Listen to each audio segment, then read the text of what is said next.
ولو أن أهل القرى آمنوا واتقوا لفتحنا عليهم بركات من السماء والأرض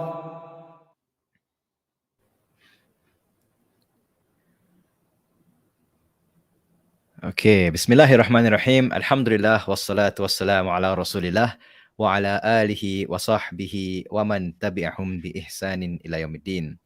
Assalamualaikum warahmatullahi wabarakatuh. Waalaikumsalam warahmatullahi wabarakatuh. Warahmatullahi wabarakatuh.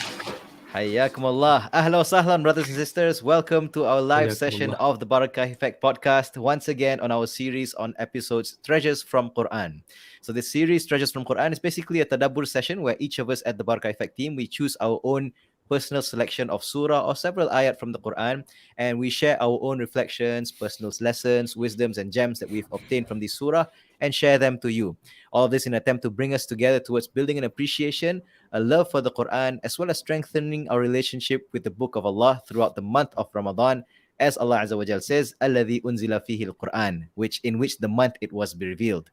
So for this session, in our second series this year, we're going to share some thoughts on Surah Al-Insan, which is the 76th surah. And just like the surah that we discussed last week, what surah did we discuss last week again, bros? This is Al-Ma'arij. Yeah, so just like Surah Al-Ma'arij, this is also from Juz 29, also known as Juz Tabarak, mashallah. So for those of you who just joined us live, welcome to you. Ahlan wa sahlan. Thank you for spending time with us today. Do share your thoughts or comments. Maybe if you have some really unique insights in the Surah Al-Insan, do share with us. Also, what is your favorite surah? So without further delay, let's hand it over to Brother Syahmi, who chose this surah, beginning with share with us, why did you choose this Surah Al-Insan? Take it away, Brother Syahmi. Alhamdulillah, jazakumullah khaira. Alhamdulillah ala ihsanih wa shukru lahu ala tawfiqi wa amtinanih. Wa ashhadu an la ilaha illallah wahdahu la sharika lah ta'ziman li sya'nih. Wa ashhadu anna Muhammadan abduhu wa rasuluh ad-da'i ila ridwanih. Allahumma salli alaihi wa ala alihi wa ashabihi wa ikhwanih. Amma ba'd. Rabbi shrah li sadri wa yassir li amri wa hlul 'uqdatam min lisani yafqahu qawli. So, jazakumullah khaira, Brother Faisal, for the brief introduction. So, answering the question, why did I choose this surah? It's basically recently my 8-year-old daughter, she memorized Surah Al-Insan. So when I revised the surah with her, I felt like this is so profound, the surah. It has a lot of gems, like it makes us think about, the reality of a human life, and that is very brief. And because my daughter is the type of child, when she memorizes, she would love to understand. She would ask, certain sometimes about regarding what's the meaning of this ayah, So when we ourselves have to be prepared, right? So when we prepare, we read, just a simple translation you can get from Sahih International or what have you. So it makes me think, like, this is no wonder the Prophet ﷺ, recite this surah ever so oftenly, right? As we will be sharing after this, that the Prophet ﷺ, he recited this surah, very often. So this is the main reason why I chose this surah. And I'm sure. Yeah, I think one common practice is you will hear Surah Al-Insan on Fajr on Fridays and the second rak'ah. Sahih. Yeah, inshallah. Which is actually a sunnah of the Prophet ﷺ. So that is why it is done. Normally people always emphasize the first surah, which is Surah As-Sajdah, right? Because people always think about the sujud, right? Sujud, it's like a warning, careful, Friday, subuh. You gotta watch out. You better watch out. You have to you watch out, right? So people forget the second one, which is this surah actually, right? MashaAllah. Yes. Sahih. Correct. So to put into context, there's a hadith narrated from Abu Hurairah radhiyallahu anhu. He said, "Kana Nabi sallallahu alaihi wasallam yaqra'u fil jumu'ati fi salatil fajr. Alif lam mim tanzilu sajdah wa hal ata 'ala al-insani hinun min ad-dahr." So this hadith is recorded in Al-Bukhari, which basically translates as the Prophet sallallahu alaihi wasallam used to read on Fridays in the Fajr prayers 2 surahs. Alif lam mim tanzil, which is a sajdah.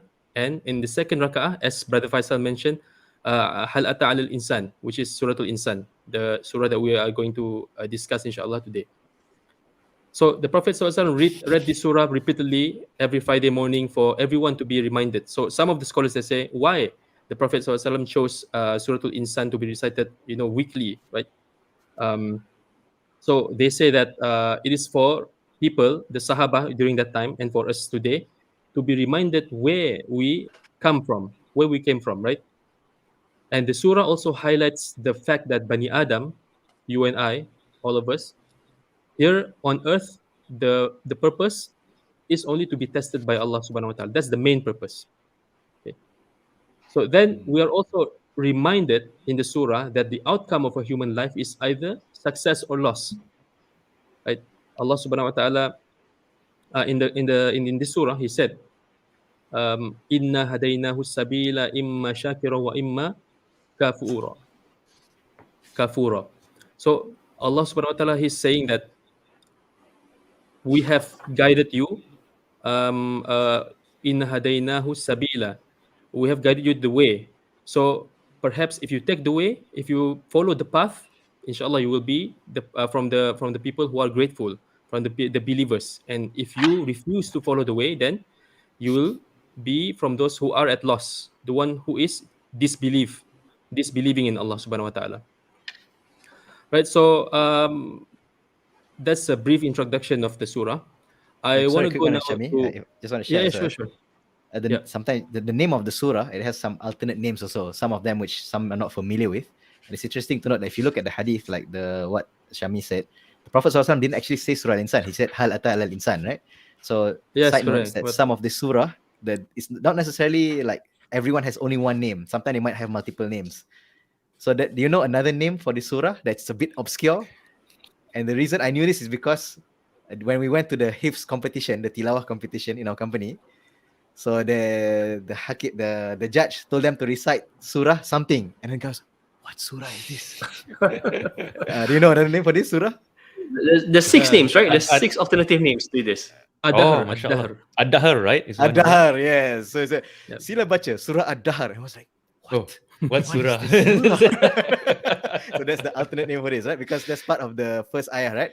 Hal ata ala al-insani hinum minad dahr, right? Dahr. Yeah. Yes. But I also heard that there's six alternative to this surah as well, right? Like Al-Athar, Al-Amshaj, Al-Abrar, right? Yeah. So this six names of the surah is mentioned in many tafsirs. One of them, one of the famous ones is the tafsir of Abi Hayyan al-Andalusi, which is called, I forgot the name of the tafsir, but he wrote a tafsir, and it is his magnum opus. So he said that there are six names of the surah.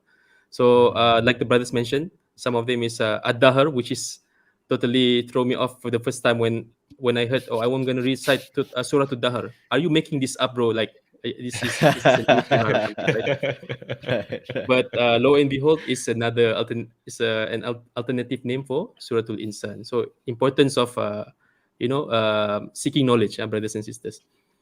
So six names, and the second point that I want to talk about, inshallah, is when we talk about tafsir, when we look into the books of tafsir and tadabbur and so on. The scholars will always mention if this surah is Madaniyah or Makkiyah, right? So we know that the chapters in the Quran are probably Madaniyah or Makkiyah. So these are the two types of surah in the Quran. So with regards to Surah Al-Insan, although there are differences among the scholars, just in case people are not familiar, what is Madinah and Makkiyah in a nutshell? Yes, brilliant, good question. So Makkiyah is the surah that there are differences in opinion, first of all, but the generally accepted meaning of Makkiyah is the surahs that are revealed during the Meccan period when the Prophet ﷺ was still in Mecca. Right? So there are many different opinions about this, but this is the generally accepted ones, and inshallah this is the majority opinion.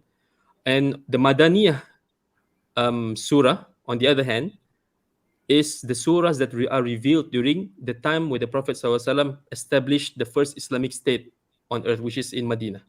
So basically that is what it means. Okay. If I'm not mistaken, So the key difference is the hijrah, right? Is the time period. It's not yeah, the place. Because, for yes, example, so after the hijrah, any surah that yep, was revealed when that period is known as Madaniyah. So why yep, they emphasize the period is because during the Madinan period, the Prophet also has been in Makkah, right? So he's been to Fathul Makkah, for example, sahih, or he sahih. made Hajj. So when the surah that was revealed during those scenarios, it's not considered Makkiyah, it's still considered Madinah because it's the period of time that's Right. important, the last 10 years. Okay. Okay.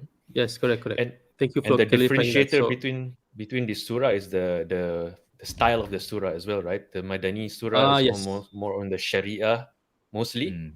Yeah. and yep, the Makki period is more like short and sharp reminders of Akhirah and Day of Judgment to build the yep, iman of the Muslims. Yeah, yep. in Absolutely right. general. So just to see whether this surah is Madinah and Makkiyah, you can actually guess lah, right? If the surah is lengthy, right? So it's probably a Madaniyah surah, and if it's a shorter, then probably it's Makkiyah. So this is generally how you can what's it called in Bahasa Melayu, we call it Distinguish. Differentiate. syam the surah lah, differentiate the surah, right? Yes. Okay, Barakallah fiqh. So this is just a very brief overview of the surah.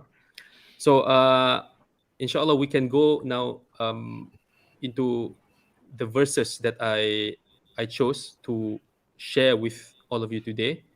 Right, so there are a few number of verses. Actually, all of the verses are full of things for us to tadabbur, for us to ponder upon. But we only have so much time to share everything, right? So the first surah I want to share from Surah Al-Insan, the first verse I want to share from Surah Al-Insan is the first verse. هل أتى على الإنسان حين من الدهر لم يكن شيئا مذكورا. Right, so I'm gonna get a bit technical, just so you guys bear with me, inshallah, with this to start, yeah, inshallah. So the surah starts with the particle hal, the question. It's a question, right? Istifham in Arabic is called istifham. So which means it's there, like, so when we look at the translation, it says it's there, not a period of time, right? But when we ponder upon this, Allah doesn't really need to ask that question, right? Is there, like, because Allah is all knowing, correct? So That's right. why did he ask this question? So the scholars discuss, of course, everything about the Quran, and they conclude that the istifham, again, the hal here, in the hal ata, okay, or questions like this can only mean two things: to stress something, that's number one, or to deny something. Okay, Okay. to stress or to deny. So in this instance, in this very verse, the question posed in the very beginning of the surah, which is hal ata, right? Hal. Okay, is the first one. Is this to stress? So what is it? What is Allah trying to stress here?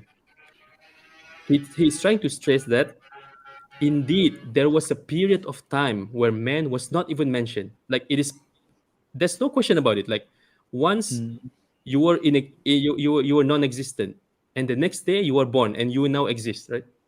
So Allah subhanahu wa ta'ala is telling us this. Like, it's of course it's a no-brainer for some people, right? But it's like sometimes we get lost in the world, we get lost in the things that we do our daily life. So we need this push, we need this little question: hal ata al insan. Like, oh yeah, I was, so for us to think, right? So this is what Allah subhanahu wa ta'ala is telling us. So this is a very beautiful way, and Arabic is a very beautiful language. So I implore all of you guys to learn Arabic, so that you can feel you can actually feel the surah that you read in your hearts. So second, تفضل Sorry, أخي. I just find it, You wanna add about something? non-existence, right? You're talking about, like, Allah saying that ponder upon the times when human being, us, we haven't exist yet, particularly, yeah. So there's also some side point here in terms of non-existence. There are two angles to look at it. One angle is things which has not exist, and something talk about it. For instance, you see, Brother Syahmi, 5 years down ahead, I'm going to build this project.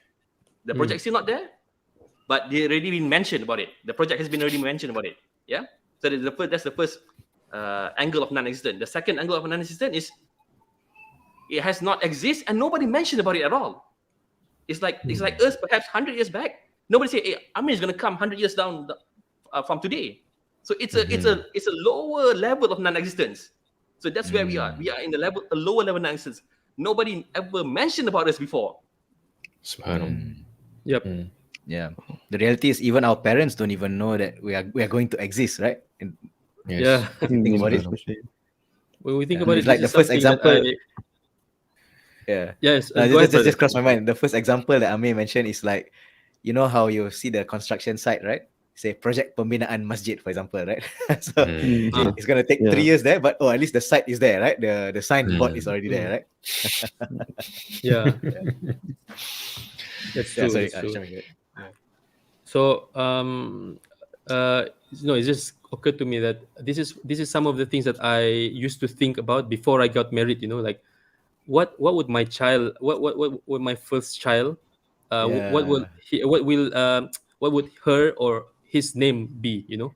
So how would Yeah. he look like? All these things, right? So you That's don't what their know. behavior gonna look like and how they're gonna look Yeah, like, yeah, right? yeah. Yeah. You have no idea, right? So subhanallah, We probably Yeah, don't even know this their is name yet. an evidence. Pardon, brother? We probably haven't know their name yet. We haven't put a name to them yet, right? Yeah, Yeah, of course, Of of this course, child. Yeah. definitely. No, the khilaf of choosing the name hasn't even started yet. Don't mention the time where everyone wants to chip in. I think this is a good name for until everyone's everyone's suggestions is accepted. So the child's name will be like two Very lines long. long or something like that. Subhanallah. Right. Right. So that's even though it's just verse number 1, I feel like it's very profound. And now it brings us to verse number 2, which I'm going to share, where Allah subhanahu wa ta'ala, he says, Inna khalaqanal insana min nutfatin amshajin nabtalih faja'alnahu sami'an basira. So which means, for indeed we alone, Allah subhanahu wa ta'ala alone, created humans from a drop of mixed fluids in order to test them. So we made them hear and see. So this is a very deep verse actually. From my notes, I think this is one of the verses that I have probably the longest note for, right? So first of all, Okay. one of them. Mashallah. So first of all, in this verse, Allah subhanahu wa ta'ala confirms that al-insan here means mankind in general, because there are a dispute between scholars that al-insan here either means Adam alayhi salam, the first man to ever be created, or it means mankind in general. But come to verse number 2, it is clear that Allah is referring to mankind in general, because Allah subhanahu wa ta'ala said, Inna khalaqanal insana min nutfah, because Allah created humans from nutfah, mixed fluids, whereas Adam was created from clay, right? So this is to confirm that Allah is talking about mankind in general, including Adam alayhi salam as well, right? So let's talk about the word amshaj. It literally means a mixture of two or more things. But the correct opinion, the scholars, they say that amshaj here means the mixture between the male cell, which is the sperm cell, and also the female ovum. And the reason why Allah mentions this is because last time, many before the birth of the Prophet alayhi salatu wasalam and the revelation of the Quran, the Arabs, they used to think that humans, babies in their mother's wombs, right? They only come from the sperm cell of the father, and the mother has no sort of like no intervention whatsoever. So they used to think that the woman is only a place to sort of like discard the male cell, right, the sperm cell, so that it can grow, it can turn into a human being. Okay, so this is the understanding of how it works, how it worked. So It's like also a miraculous scientific evidence that the Quran provides scientific Yeah. evidence when people wasn't aware of it. I mean, it's only known just the past couple hundred years max, perhaps. But Yes, correct. subhanallah, mashallah. Absolutely right. Debunk the So myth. yeah, so all this while people are speculating of how about why and about how, right, the baby is created, the baby is formed, right? But Mhm. 1400 years ago, Allah subhanahu wa ta'ala has mentioned this in fact more than one surah, right? So mashallah, this is to show that Allah subhanahu wa ta'ala, the scientific miracle of the Quran. So Mashallah. I would want to say this to the brothers and sisters who are listening, tuning in. In my opinion, the takeaway of this verse is this. Okay, it's just beautiful and profound for me. Allah Subhanahu wa Taala, He states the purpose of human creation, right? Lina betali in this very verse. Lina betalihi, which is to test them. And Allah Subhanahu wa Taala did not create us in a whim or without a purpose. Because when he does something, he always does it with full purpose and wisdom. So unlike us human beings, right? Sometimes when we do things on a whim. Sometimes we feel like we want to read a random magazine. Why? I don't know. Just for for leisure, right? Something like this. Mhm. Therefore, it is clear that a human's main purpose in life is to be tested. Okay, Allah Subhanahu wa Taala also mentions this in various ayat. For example, in Surah Al-Mulk, Allah Subhanahu wa Taala He mentions, "Alladhi khalaqal mauta wal hayata liyabluwakum ayyukum ahsanu amala." So Allah Subhanahu wa Taala is the one who created death and life to test you, who amongst you has the best of deeds. Okay? And Allah Subhanahu wa Taala in this very verse, the same verse, Allah Subhanahu wa Taala mentions "Faja'alnahu sami'an basira" at the end of the verse. So what is the significance of bringing this up? Like Allah Subhanahu wa Taala, He says that we have created you from a drop of mixed fluid to test you, and then suddenly Allah says "Faja'alnahu sami'an basira." What's the connection there? And then Allah says "Faja'alnahu sami'an basira," meaning then we made the humans hearing and seeing. So Allah mentioned this because there are two faculties of the human being that are tested very very often, more often than the other faculties. What are those two faculties, brothers? Can you take a guess, inshallah? Sight and hearing. Meaning the Sight and senses. hearing. Yes, correct. Right. So that is why Because Allah that's mentions this. basically the inputs that you get from anything external, right? Right. Without that, Exactly. you don't get any inputs. Like you don't know what is happening around you, and you don't know what everything is around you or Sahih. something. Yeah.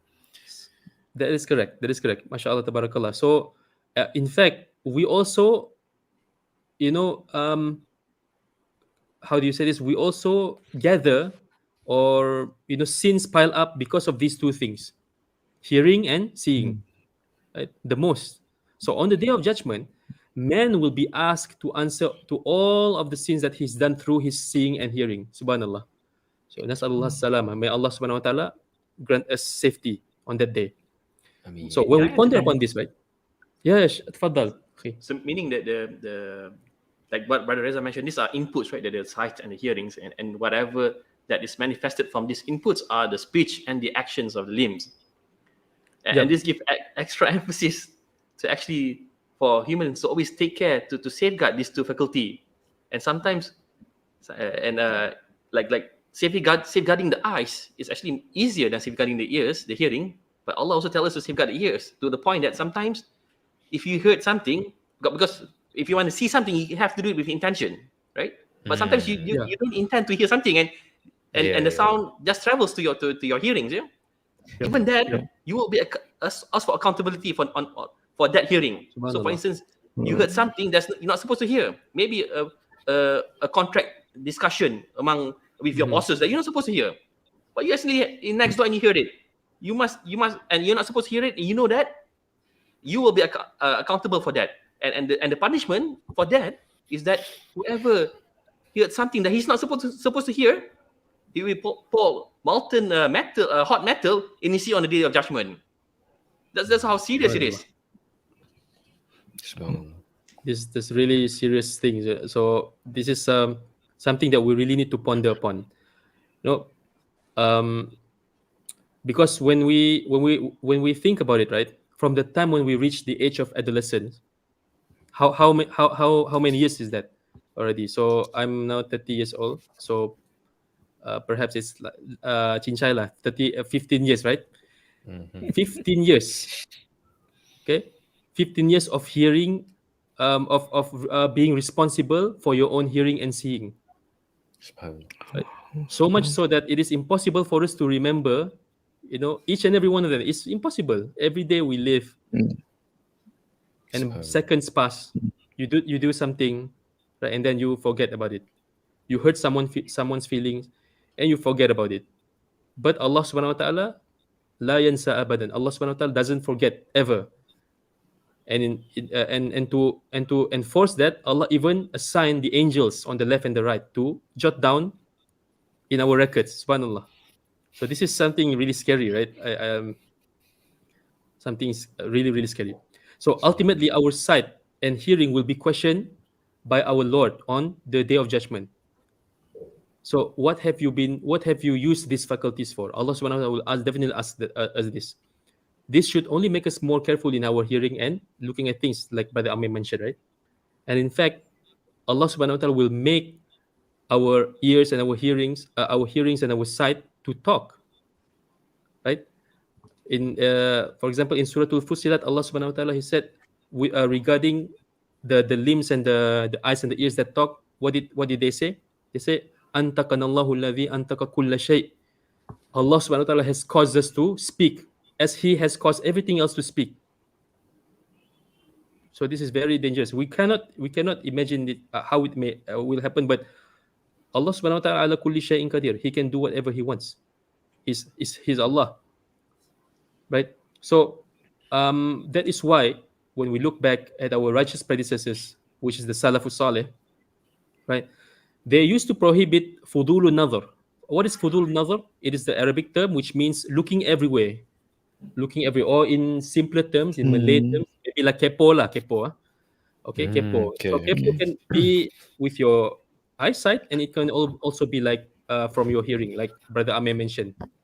Right? You mean scrolling through the media social? Yeah, that can also be a kepo, right? You're not supposed to. These are things that are not connected, that has no importance to you, but you still. Okay, this is simple one. You hear people. Yeah. We have the term membawang, right? So people are gossiping, right? Onion. Right, in the pantry, right? And then you go like, korang cakap siapa? Right? Wait, korang bawang. You can ask. You can ask for it. Asking, then you sit down. That is the prime kepo lah. Prime example of kepo lah. Oh, subhanallah. Nothing to do with you, huh? Yeah. Subhanallah. So, these are the things that we need to, take care of, and we need to follow the guidance of our righteous predecessors, where they excelled in this. And their examples are written in the books of Sirah and the books of, biographies and so on. Just read it. You will see how amazing they are in preserving their own hearing and, looking at things, right? Subhanallah. So that's verse number 2. I just want to cut short because, I realized that we only have half an hour more to go, right? So I have quite a lot still here. But anyway. Verse number 3, Allah Subhanahu wa Taala, He says, Inna hadaynahu sabila imma shakira wa imma kafura. We already showed them the way, Allah Subhanahu wa Taala said, whether they choose to be grateful or ungrateful. Right? So in this ayah, Allah Subhanahu wa Taala is basically saying that the result of the test of life, okay, will be one of two. There are only two results. Either you win or either you lose. Either he will end up as a shakir, the one who wins, right? The grateful one. Or either he ends up as the kafur, or the extremely disbelieving one. So what's interesting, I can't help but to share it with you guys. This is a little bit technical, okay? So I hope I'm not sharing too many technical things, but I feel like you guys need to know this, inshallah. It's good perspective. Alhamdulillah, good perspective. Is it okay? Is it okay for us to share? Inshallah. Fadal, akhi. So Okay, so it has got to do with Arabic, right? So again, I really implore everyone to take up Arabic because it's really important for us. Okay, so Allah Subhanahu wa Taala, He used the word Shakir, okay, the grateful one, and He coupled it with its counterpart Kafur, the extremely disbelieving one. Okay, so the word Shakir, if you want to say someone is kufur, right, has kufur in here in his or her heart, we say what? We usually say kafir, right? Is it correct? Like a Mm-hmm. Yep. kafir person, right? Yes. Kafir simply Ag- means the disbelieving one. But here Allah Subhanahu wa Taala he is saying what? He is saying kafur, and this is min sighatil mubalagha, or hyperbole, or exaggerating the meaning of something, right? As opposed to Shakir. Shakir is literally just means the grateful one. If Allah wants to say that extremely grateful one, then He would say Shakur, Shakur, like Allah the name describes of Himself the as Okay. Shakur, right? Allah, yes, Shakur. one Yes, of the correct. names of Allah is Shakur, right? Yeah. Okay. Yeah, He's the extremely grateful one. So what is this? Why is this happening? What's the wisdom behind this? What's the wisdom behind this? So the scholars, they say that since there are a lot of things that a human being should be rightfully thankful, okay, human beings should be thankful for many things, okay, until it is almost impossible to be grateful for every single blessing. Is that correct? We cannot be thankful for everything because it's just so Yeah. impossible for us to sit down It's and think, impossible. okay, I'm thankful for this, the day that I first breathe the air, right? So Mm. it's really tedious work. Right. So it is almost impossible, or in fact, I'd say it's impossible to do so. Right. So Mm-hmm. consider when the Prophet SAW, when he once he was standing in his night prayer until Aisha radiallahu anha commented upon about that, because he saw that the feet of the Prophet SAW was swollen, right? So Aisha radiallahu anha asked him, Ya Rasulullah, why are you doing this? Given that Allah subhanahu wa ta'ala has forgiven your past and future sins. The answer, Afala uhibbu an akuna abdan shakura. The Prophet ﷺ said, do I not love to be an extremely grateful slave of Allah? So extremely grateful slave entails that you do all these things, like you pray the extra prayers until your feet become swollen. You fast, a lot until this is just an exaggeration, until you forget the taste of rice, for example. I don't know, but this is just an extreme example. But the point is, brothers and sisters, just scratch that if it doesn't make sense, right? The point is that you do extra things to be the slave that is extremely grateful, right? But and yet you see here Allah Subhanahu wa Taala, He says, "Imma shakiran or imma kafura," meaning the person who Allah accepts is the one who is shakir, not extremely grateful, but simply grateful. So what's going on here? So the person, he may reach the level of shakur, extremely grateful. Perhaps that person may be an awliya, or the friend of Allah Subhanahu wa Taala. However, the main thing here is that Allah Subhanahu wa Taala, He only asks us for the bare minimum. Right? Just be grateful, Allah says. Just be grateful, and this is sufficient for us to be admitted into paradise, inshallah. See how merciful is Allah Subhanahu wa Taala. He doesn't ask us to say to be a slave that is extremely grateful. Abdan shakura. No. Just be shakiran. And on the flip Inshallah. side, when talking about the person who disbelieves, right? The one who will be subjected to Allah's punishments is the one who is extremely disbelieving, the one who is really disbelieving in Allah. So, in other words, if someone has an ordinary amount of kufur or disbelief in himself, okay, but perhaps he is a kufur ni'mah. He disbelieves in the blessings that Allah Subhanahu wa Taala has bestowed upon him.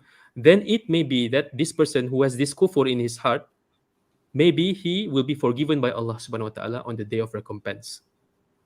How merciful is Allah Subhanahu wa Taala? When He punishes, He will only make sure that He punishes the one who is extremely bad. And when He rewards, He makes sure that He rewards even those who are doing so the bare minimum. This is Allah Subhanahu wa Taala. MashaAllah. Inshallah. Inshallah, tabarakallah. So let us ponder upon that. Inshallah. And then Allah subhanahu wa ta'ala, He says, Inna a'tadna lil kafirina salasilan wa aghlalan wa sa'ira. Oh, sorry, Allah Syahmi, subhanahu wa I ta'ala, He means, just want to add a bit, if you don't mind. Tafaddal. Yeah. Yeah, so for me, this first three ayat is the perfect reminder for us to develop humility lah, as a human being. So just a callback to one of our previous episodes of the Barakah Effect. We talked about the book review, Good to Great. And one of the characteristics of the level 5 leaders is to have humility.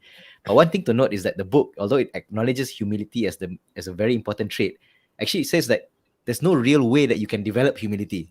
So actually Westerners kind of didn't figure it out. You know, they're like, you either have humility or you don't. It's based on your upbringing and so on. But as Muslims, our book, it's very interesting, right? So actually, they haven't really Interesting. they haven't quite figured out how you develop humility. So they will remark things like maybe these leaders were like born from the farm, raised from the parents were fishermen, so that's why they were inherently humble.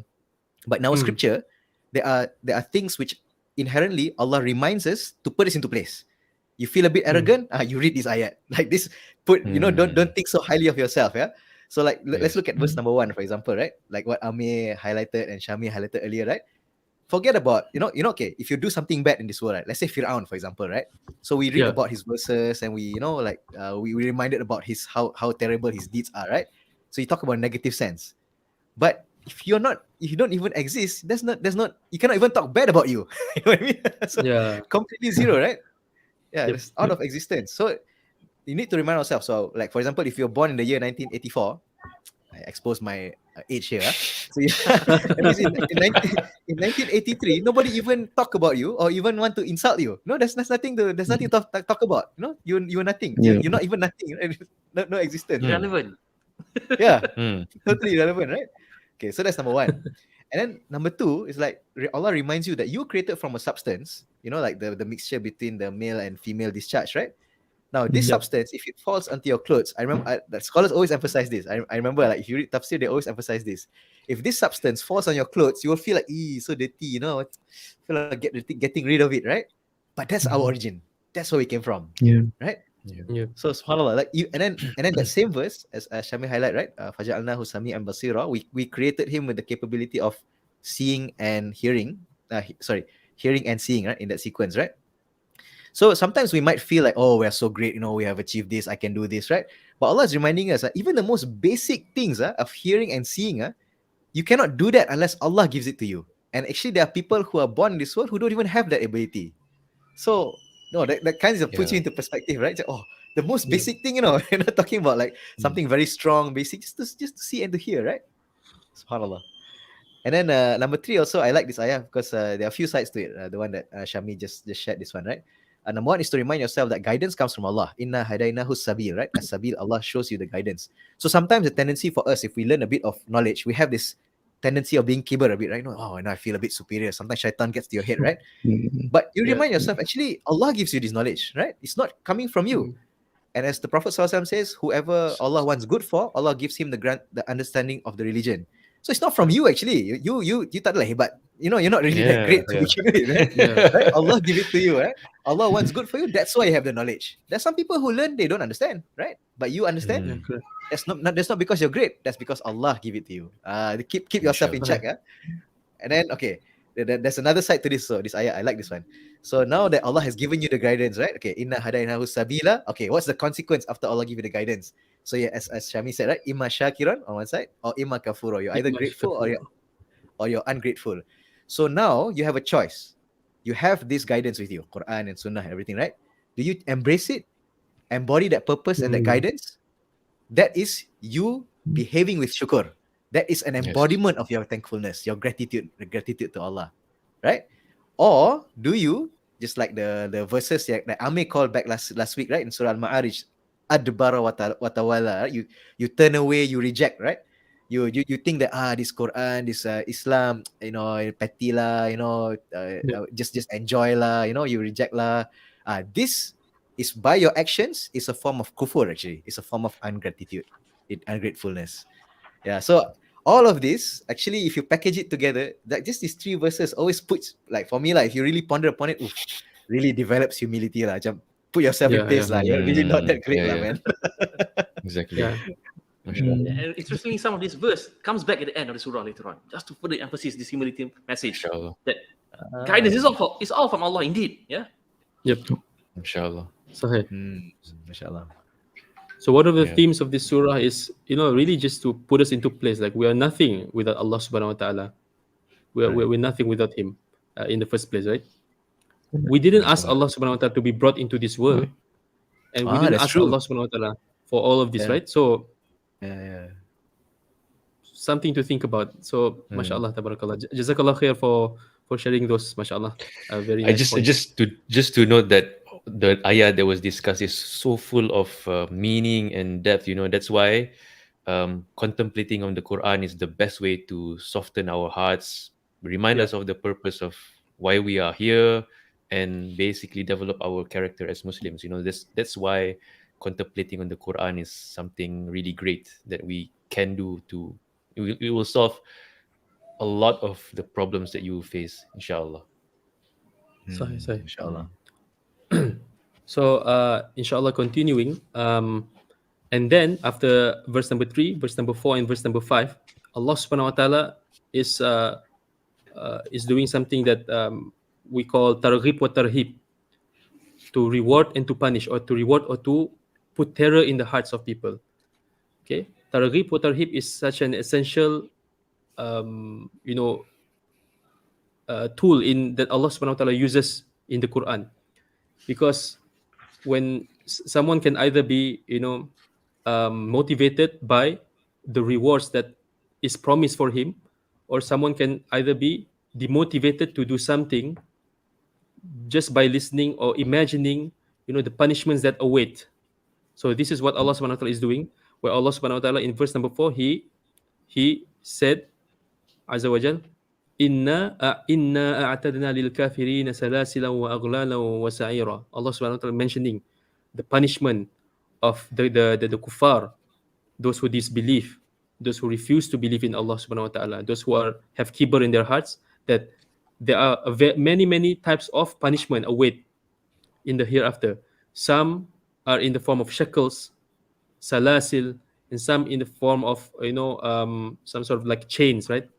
Aghlalan, and sa'ira, and fire that is so hot. So this shows that in the hellfire there's a variety of types of punishments according to the sins that the person has done. That's Allah salama. And verse number 5, Allah subhanahu wa ta'ala finally mentions the targhib part of this tool. Targhib meaning to encourage someone to do good based on the rewards that Allah subhanahu wa ta'ala has prepared. So what's the reward? Allah subhanahu wa ta'ala, He says, Innal abrara yashrabuna min ka'sin kana mizajuha kafura. Indeed, the virtuous will have a drink of pure wine, okay, flavored with camphor.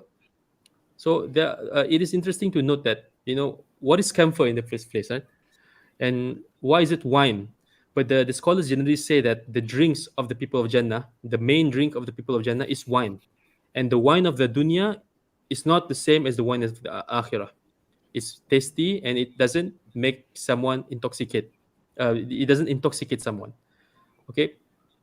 So Allah subhanahu wa ta'ala mentions al-abrar, right? Innal abrara. Who are the abrar? The abrar is actually the plural form of al-bar. Al-bar is the person who has a lot of virtue. He does a lot of goodness. So many scholars say that those who are from the al-abrar, those who are from the al-abrar are those who do a lot of good things.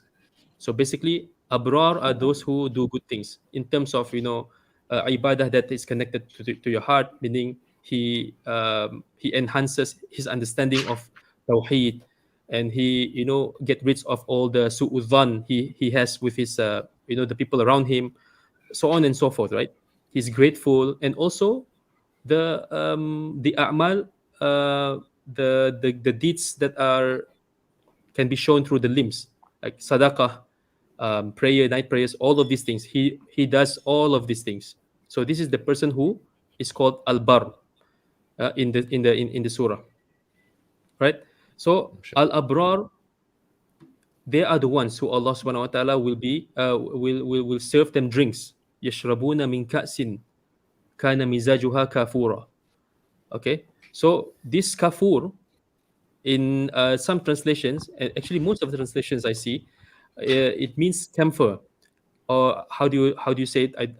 Forgive me if I pronounce it wrongly, but camphor, CAMPHOR. But this is something that I have noticed in some of the daily things that we use at home, right? For example, the vapor rub Vicks. You all know that, right? Vicks Right. or the minyak hijau, the green oil, right? Mm. So they have something like Antidote camphor or for something. anything. Pardon? Maybe Super medicine, right? Super yeah, medicine yes. for Asian. It's the Yeah. medicinal equivalent of WD-40, yeah? Okay. And it works good on funeral bath too, right? Oh It's yeah, used yeah, for It's the same one, yeah. Kapur barus, right? The That's kapur right. barus. That's right. Yeah. I don't know how they call right. it in English, but Yeah. yeah. But when we pause and think about it, right? Who in their right mind would drink something that is mixed with this thing, right? Yeah, that's why. Right? Who will be daring enough to drink this? Because when you look at the description of camphor, it's actually something that induces a cooling effect that's white in substance, and the best thing is that it's super bitter. It's really really bitter. Super So bitter. Okay. yeah, really really bitter, right? So Mashallah. why? It's not like the good bitter that we enjoy when we drink coffee. No, that's a good bitter. Okay, this is like the bitter I would imagine if you eat ubat lah, like medicine. Okay. So why did Allah Subhanahu wa Taala mentions this, right? Because the thing is, the things that Allah Subhanahu wa Taala created in Jannah is not the same as the things that Allah Subhanahu wa Taala has created for us here in the dunya. That's why,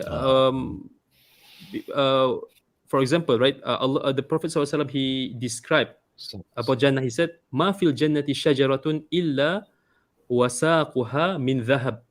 Or kama qala sallallahu alaihi wasallam, there is no tree in paradise except that its branches are made out of gold.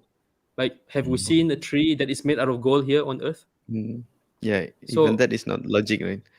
yeah, Just it's like not this logical unless you. camphor, put it in a drink. Yeah, Yeah, there's an idiom that correct. describes that, right? Money doesn't grow on trees, right? Correct. Yeah, literally, we can't find it anywhere, right? This money growing tree. Mhm. So therefore, as how it is not accurate to imagine the tree of Jannah is like the tree on earth, then it is not so. It is also not accurate to imagine the kafur of Jannah, just like the kafur of this dunya, right? Right. So this is something that we need to understand. It's, Right. So Can the I name touch is on the the same. Only the name attributes stays the same. kafur? Like kafur also has one of the characteristics. It has a very pleasant fragrance. Yeah, this is the kafur of Jannah we're talking about, right? Not the dunya Yeah, kafur. but even there's also the reason why, like the dead people, they put also kafur to give some Oh, yeah, fragrance yeah. to the body. Yeah, So the almost like attributes, fragrance, it's the attributes is the same, right? But Yep. the actual thing is different. But attributes like cooling, it's white, it smells white, yeah. nice. It's the same. It's the same attribute in superlative terms in akhirat, and you can't comprehend, you can't compare with whatever you have in this dunya. Yes, that is correct. So there are some things that may be the same, and some things are not the same, and we can only find out once we are there, inshallah. May Allah Ameen, subhanahu wa ta'ala make us from the inhabitants of Jannah, inshallah. I mean, Ameen. So our time is running out, right? So I'm currently panicking right now because subhanallah. Allah musta'an.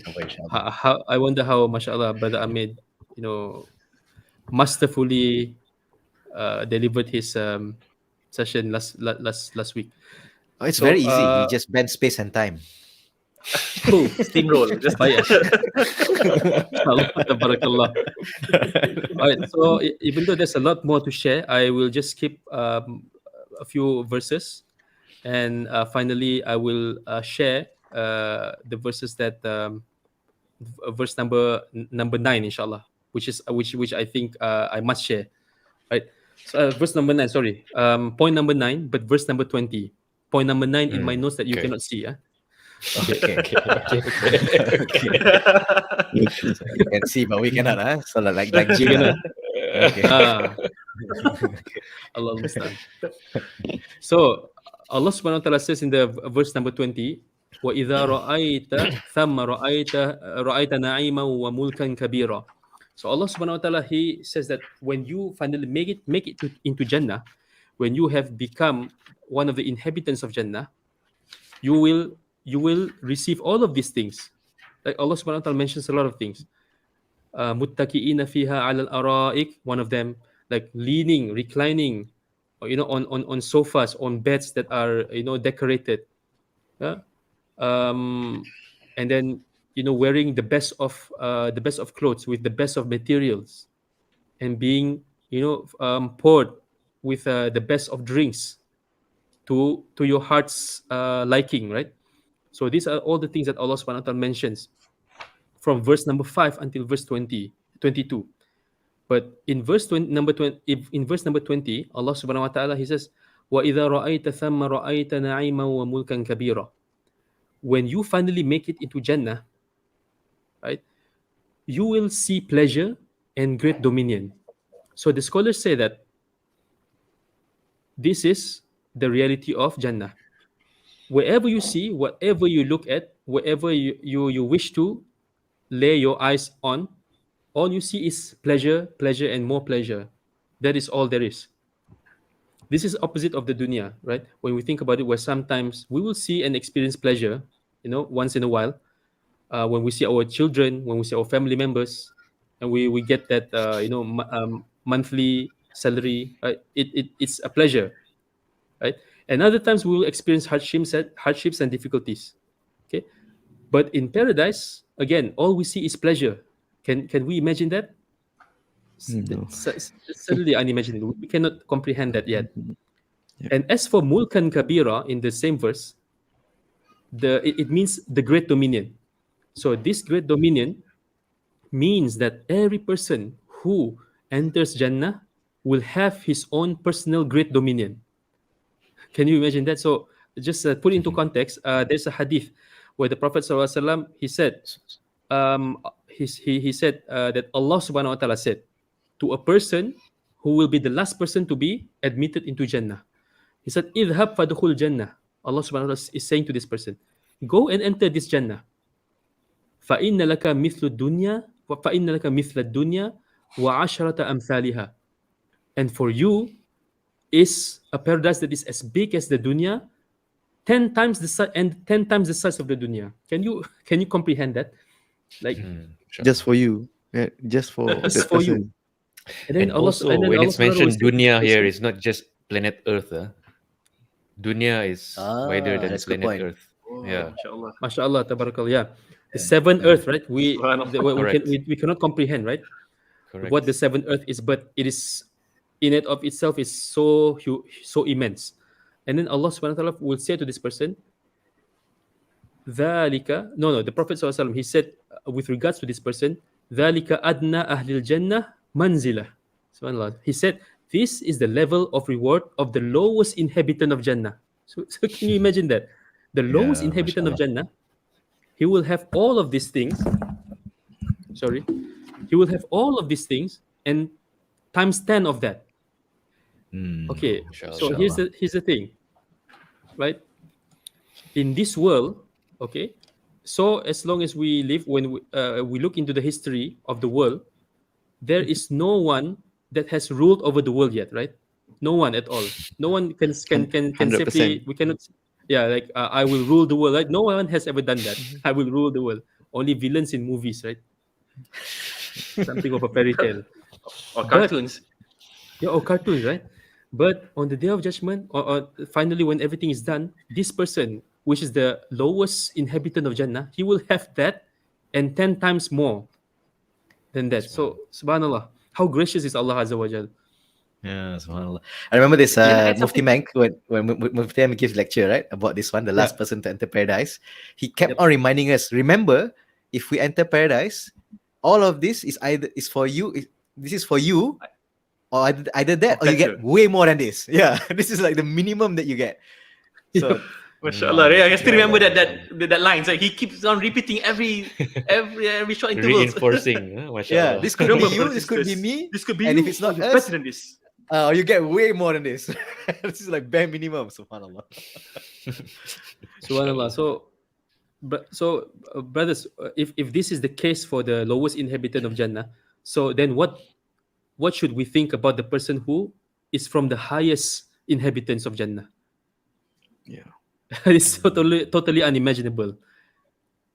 Can I add something to Subhanallah. that? So, yeah, tafaddal. When we say that, وَإِذَا رَأَيْتَ ثَمَّ رَأَيْتَ نَعِيمًا, have you guys imagine, yeah? When you see, maybe first time fathers, yeah? You might be tired. Oh, okay, you look at your wife after delivering the child. So tired, they're worn out, totally. But they don't go to sleep yet. Why? Because they're so overwhelmed with joy that they hold their newborn child and they don't sleep. Because out of pure happiness, yeah? Yep. You know, in this verse, yeah? It says that everywhere you look, you see pleasure that you like, yeah? Indirectly telling people of paradise, they don't sleep. Because when Yeah. they sleep, you are cut off from the nikmat, from the blessing. Because there's always something good to see. There's always something amazing to see that you don't need sleep. Yep. Mashallah. That's a good one. And that shows that sleep is not a pleasure, guys. Sleeping is not a pleasure. But you know what a pleasure is? A pleasure is when you recline on your beds. This is why Allah Subhanahu wa Taala said muttaqiina fiha ala al-araik. Okay. It's not But the sleep itself. once you pass out, you feel nothing actually. Yeah, So this is yeah, something yeah. to think about, right? It's funny when Ami said that, I just keep reminding me of my son, right? When he's sleepy, right, he will always try to find ways to prolong his wake hours, you know. He'll try to find excuse Kids, to keep awake, right? Mashallah. He'll cause some havoc just to stay awake because he knows sleeping means I'm deprived from playtime. No, I don't want to sleep. Yes. Mashallah, tabarakallah. This is So yeah, I mean, we can see an that in our evidence. kids, right? Yeah, this is Yep. in our kids, right? As human beings, we have that fitrah as well. If you sleep, you Yeah. lose out, right? In Jannah, Yep. no, you don't have to lose out. I think that's a good point. I never thought of this. MashaAllah. Mashallah. Mashallah, tabarakallah. So this is the reward that is waiting for us, inshallah. So another, inshallah, 2 more verses, inshallah, I'm done.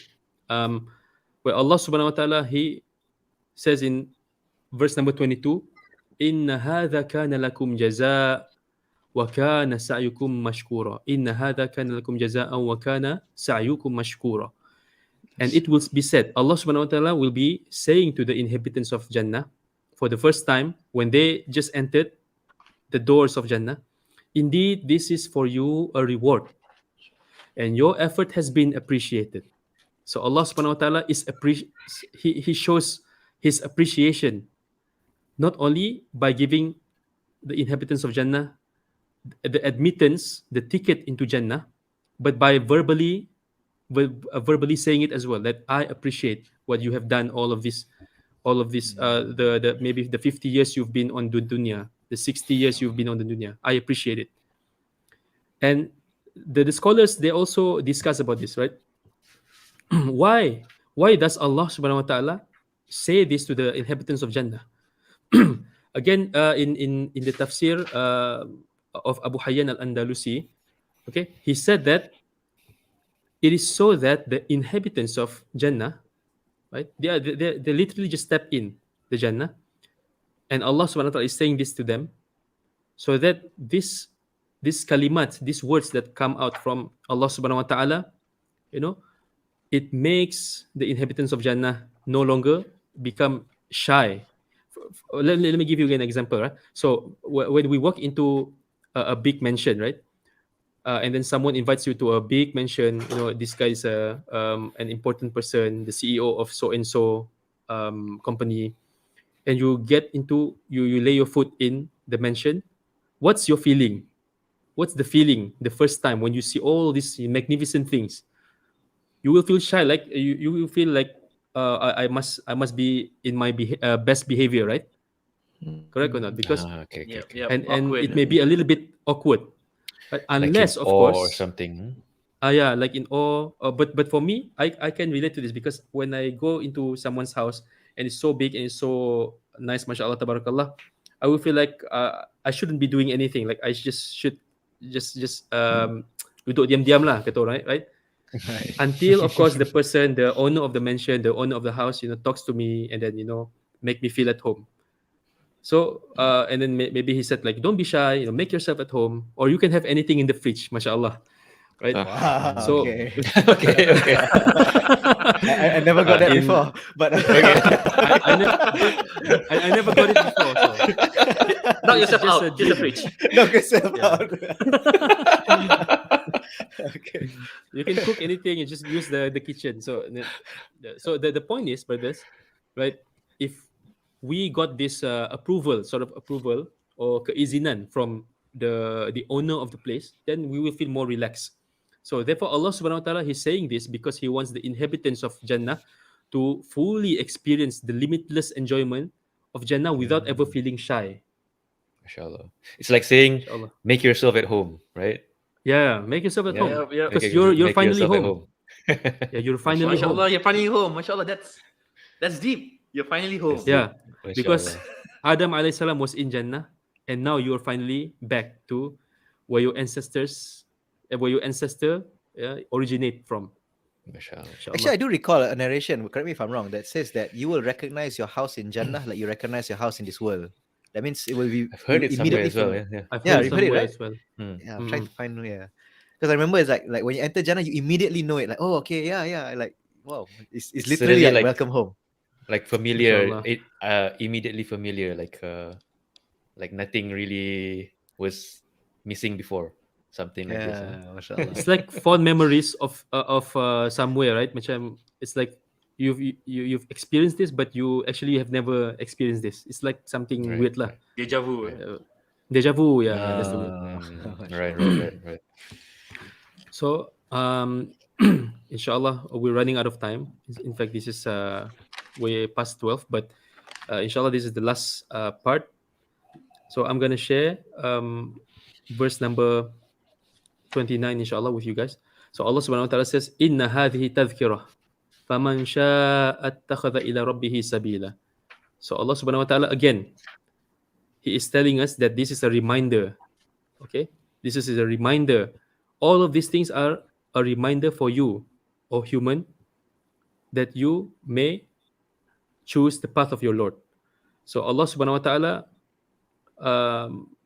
He is telling us this because He wants us to be reminded and He wants us to, take the path, as-sabil, the path that Allah subhanahu wa ta'ala has prepared for the one who is from the al-abrar, right? So whoever ponders and understands this great reminder, okay, he can choose to abide to it if he wills, okay, because he ultimately he always has a choice. He always has a choice. Allah subhanahu wa ta'ala, He says, we have given you two ways, okay, so it is up to us to choose, but His will is not considered unless it is willed by Allah subhanahu wa ta'ala first. Okay, so that is why Allah subhanahu wa ta'ala said, وَمَا تَشَاءُونَ إِلَّا أَن يَشَاءَ اللَّهُ إِنَّ اللَّهَ كَانَ عَلِيمًا حَكِيمًا.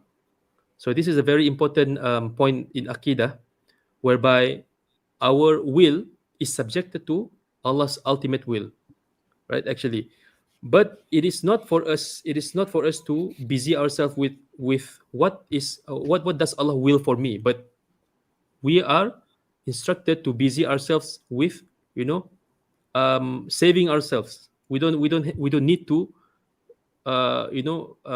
know about whether Allah ultimately will put will put us in from the shakir or the kafur. We need to busy ourselves with the means to reach the ultimate goal, right? So this is a very technical, and this is not the place for us to talk about it. Can I just add a bit of that? Yeah, tafadhal. You will, because we will be questioned for our choices, whereby Allah will Yeah. never be questioned for His choices.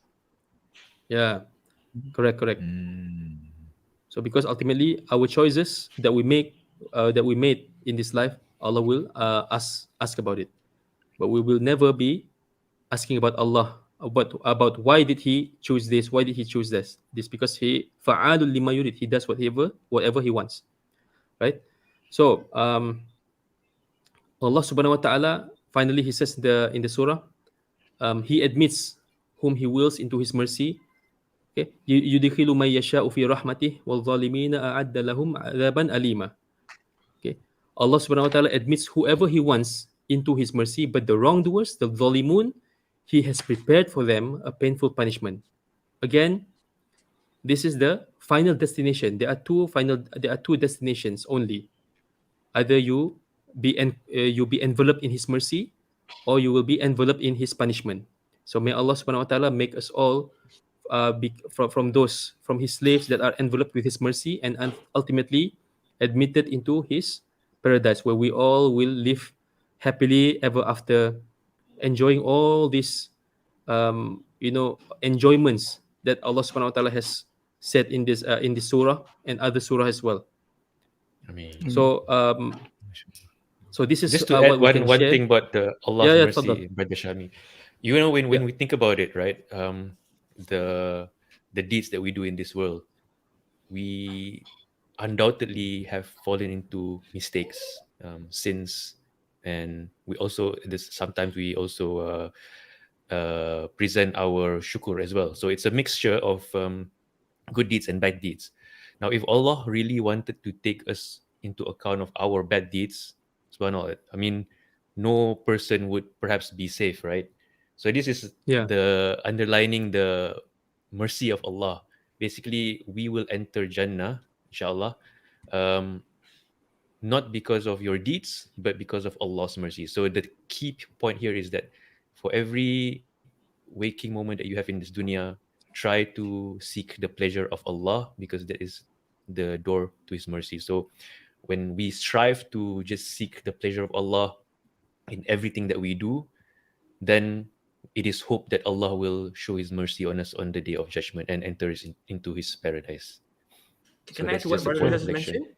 Yeah. Like if Allah scrutinize, not just if Allah scrutinize our bad deeds, if Allah even scrutinize our good deeds, you will find so Yeah, yeah. many falling Many out, deficiencies. some deficiency out of it. Many deficiencies. Yes, Subhanallah. yes. Either Subhanallah. from the niyat, from everything, will always Yeah. be there. So never be ujub, never be you think that you're greater. Allah, this is all from Allah's guidance that you are able to do this, to do all these good things. Sahih. MashaAllah. MashaAllah. Okay, inshallah. So ultimately, this is the Surah Al-Insan that inshallah is made easy for us to share.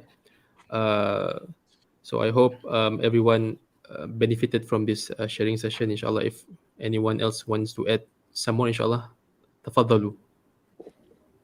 Can Go I ahead. say something on abrar? Because I think it's a very nice definition. Like abrar is one definition I came across is like someone that fulfills the rights of Allah as well as the rights of all mankind, and he doesn't distinguish between the mankind. So, for instance, he's nice to his parents and he's also nice to his children. Because some people, they might be nice to their parents, but they're not so nice to their kids, and vice versa. So abrar is someone who fulfills the rights of Allah and every mankind, and they do it consistently. This is one of And also- the meanings of al-abrar, right? And also, Allah gives you a sneak peek of who are the abrar, what are their deeds in actually this surah after He mentions al-abrar. You know, one of the two most profound verses that I always, when we come across this surah, always reminds a very good reminder when Allah mentioned in the verse 8 to 9, وَيُطْعِمُونَ الطَّعَامَ عَلَى حُبِّهِ مِسْكِينًا وَيَتِيمًا وَأَسِيرًا إنما نطعمكم لوجه الله لا نريد منكم جزاء ولا شكورا. So these are the characteristics of the abrar. When they give food in spite of their love for it, to the needy, to the orphans, and to the captive. But here is the catch, right?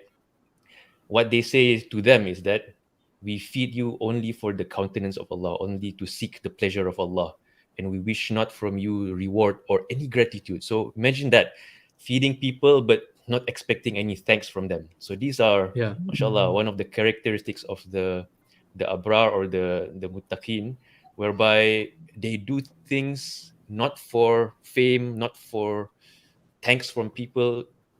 Sometimes it feels good when we get thanks from people. People appreciate our Of efforts, course. but actually is a level higher than that, is that you seek the wajhillah, the face of Allah, the countenance of Allah.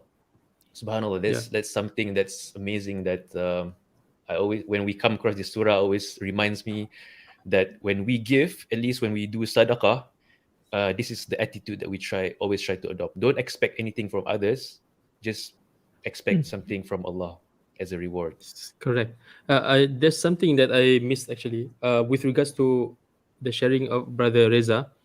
You're right. Allah Subhanahu wa Taala mentions about the characteristics of the al-abrar, right?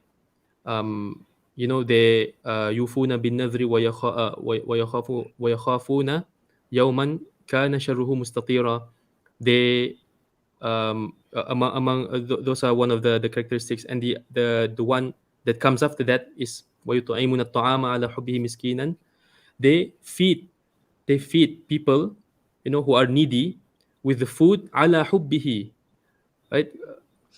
The food that they serve is the food that they love. Ala Mashallah. hubbihi miskinan wa yatiman wa asira. So all of these three categories, the yatim, the miskin, and the asir. Okay. So basically, and then what does Allah Subhanahu wa Taala said at the end of these verses? Allah Subhanahu wa Taala, He said, فَوَقَاهُمُ اللَّهُ شَرَّ ذَلِكَ الْيَوْمَ وَلَقَّاهُمْ نَضْرَةً وَسُرُورًا. And this is verse number 11 actually. So Allah Subhanahu wa Taala, because of their deeds, Allah Subhanahu wa Taala will protect them from the evil of that day.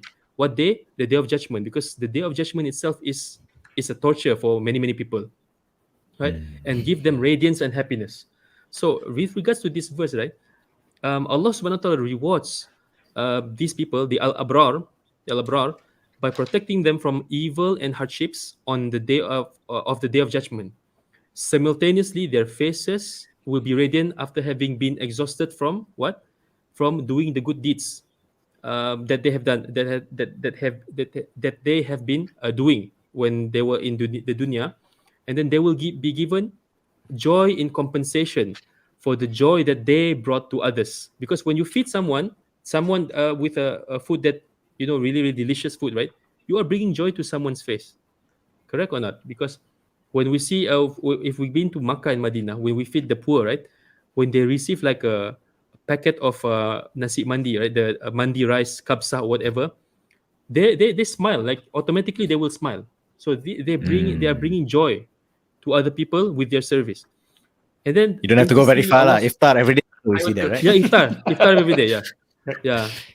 Big smile on I'm the just going face. there because I'm missing Madinah lah, brother. Because Yeah, so I sure, can't. sure. Yeah, subhanallah. It's just But iftar is a great example as well. MashaAllah, tabarakallah. Yeah. So the Prophet SAW, he said what? The most beloved action to Allah Subhanahu wa Taala is spreading joy to other Muslims. And because of that, Allah Subhanahu wa Taala make them, spread joy to them on the day of judgment. And this is one of the things that is key in Islam, where al jaza min jinsil amal. What you give, you get back. Allah will reward you with the same thing that you have done in terms of good deeds. And also, yeah, that's basically what I wanted to add on. Even though Inshallah. goodness is a lot of emphasis given to give to Muslim, but just now Allah mentioned also asiron, yeah, to also give to the prisoners of war, which at that time most Yeah. of them are non-Muslim. So also indicate Yep. that you can also encourage to do good to the non-Muslims, yeah, Yeah. with the proper intention, yeah, and inshallah you will also be among those al-abrar, yeah. And Yeah. something quite nice from Brother Reza, he mentioned about giving something without asking back anything, but even thank you, yeah. So there's a practice by our beloved mother Aisha Mu'minin, and how she actually give out food to the needy. She usually dispatch her servant girls to give it to the poor, and she would tell the servant ladies, girls, to hold on, don't go back straight. Listen to what they have to say, because usually it's sunnah, the receiving party will make dua for the one who gives. So Aisha instructed her servant ladies, her girls, to respond to that dua. So if the media gives a doa to her, she say, you make the doa back to them, so that MashaAllah. the reward of that gift is untouched, is maintained as it is. It will not be reduced at all. Oh, MashaAllah. MashaAllah. So by the way, brothers and sisters who are listening right now, mashallah, jazakumullah khairan. Thank you for joining us. If you have any comments or feedback, anything you want to share on thoughts on Surah Al-Insan, please do feel free. And also do share your favorite surah of the Quran, mashallah. So we're just on the closing remarks now. Actually, I have a few things to add as well. Initially, when we came up with this idea about treasures from Quran, this was actually my choice. Actually, I wanted to share this one. It's one of my favorite surah also. So Syahmi beat me to it. So no worries. So anyway, about that one, that the emphasis that Reza is highlighting, the key word here is the people of Abrar. When they feed, there are two words here you want to focus, right? Jaza and shukura. They don't ask for recompense, they don't ask to be repaid, and they don't ask to be thanked, right? Okay, but circling back to the ayah which Syahmi mentioned earlier, which is when Allah concludes after talking about paradise, right? Inna hadha kana lakum. What does Allah describe it? Jaza wa kana sa'yukum mashkura. MashaAllah, yeah. So when you have the intention, you don't want repayment, you don't want thanks, and Allah will say, I will give you repayment, I will give you thanks. Whoa! MashaAllah. Superb, man. Like, I'm like, whoa. Drop the mic, right? This is like the finisher. And it's so interesting because, okay, you know how, like, okay, just I remember learning this about tafsir, right? Verses about hellfire and verses about paradise. Which one is more, generally speaking, in the Quran? Not Surah Al-Insan, in the Quran. Which one is more? I'm not sure. Okay. I think it's paradise, huh? Okay. From the tafsir class, actually the conclusion is it's quite balanced. It's quite split in the middle. But for this surah, the description of hellfire is actually, I think, the only one verse, the one that Syahmi mentioned. Yeah, right? the first verse number 4. Yeah, and then everything else is about paradise, description of paradise, all very, very detailed, all the things that Syahmi mentioned, right? And then Allah says, this is all for all your efforts that you didn't ask for thanks, you didn't ask for reward. This is all for you. Take. Wow, you know? So it's very, very motivating, like, if you look at it that way. Actually, one thing that really struck me about this surah, I remember, like, we were just having sort of like this as well, like tadabbur session among friends. So you heard from another lecturer saying that, because just now we started off this sharing by saying that this is a Makkian surah, right? Before the hijrah, right? So the brother mentioned to me that this was revealed at a time when the Muslims were oppressed by the Quraysh. So imagine you hearing these verses, right, during that time of oppression. So when I heard that, wow, that completely changed the view of the surah, you know. So number one, like, it reminds you, like, oh, you know, all this difficulty you guys going through, it's not without purpose. All these things is all for you. So wow, that gives you a lot of comfort, you know. So I think in general, what we can learn from that is, like, whenever you're going through difficult times, use the Quran as a source of, you know, to remind yourself, Allah is promising a lot if you're patient. None of this goes to waste, you know. And then there's one ayah which how does Allah start the ayah about describing paradise? Wajazahum bima sabaru. Right? We recompense them from all their patience, all the hard times that you go, like what like Amin mentioned last week, right? Fasbir sabran jamila, have that beautiful patience. This is how we're going to repay you. Okay, now we start the story on paradise. Then Allah describes paradise, mashallah, you know. So none of it is in vain. So I thought that was a really beautiful description when that brother mentioned that, you imagine reading these verses when you're oppressed, and then you read towards the end, starting from Inna nahnu nazzalna alayka al-Qur'ana tanzila, right? Towards the end, this is actually reminding the Muslims, all these things, all these people, all these oppressors, all this stuff that they're doing to you, Allah is not unaware of all it. Allah knows exactly what they are doing, and they will get exactly what they deserve. You will get exactly what you deserve. Just talking about it, like, give me shivers down my spine. MashaAllah. So Allah tells them, "Wala tuti' minhum athiman aw kafura." It's okay, don't obey them. They do their thing, you do your thing. They do it, they'll get their punishment. You do it, you get reward. Wow, that's very profound. I think I don't want to go to too much detail, but with this principle, you go back to the verses. I tell you, you will look at these verses in a totally different light. MashaAllah. MashaAllah. Tabarakallah. Barakallah fikum.